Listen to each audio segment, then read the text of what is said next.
ዑለማዎቻችንን ባወረድን ቁጥር ዑለማዎቻችንን በናቀን ቁጥር ይሄ ንቀቱ የቃል ንቀት ባይኖርም በተግባር በናቅናቸው ቁጥር ፈዕለሙ ወደታች እየዘቀጠና እየወረደን የምንሄደው ጅማሮ እዛ ጋር ነው ያለው።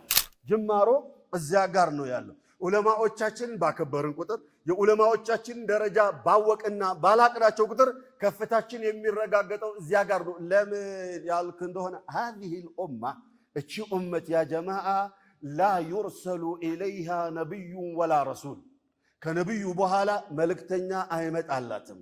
ነብዩን ተክተው የሚያገለግሉት እነማን ናቸው? بنفس الحديث قال الحبيب صلى الله عليه وسلم العلماء ورثة الأنبياء አደል ዑለማዎች የነብያቶች ወራሾች ናቸው።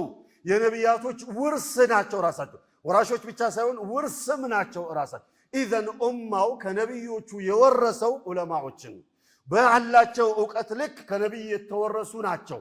ራሳቸውም ነብይን ወርሰዋል በዕውቀት ኡማውም እነሱን ወርሰዋቸዋል ከነብይ አደል። ኢዘን የወረስከውን ዕቃ ባላከውና ባከበርከው ቁጥር ያወረሰህን አካል አክብረሃል፣ አልቀሃል።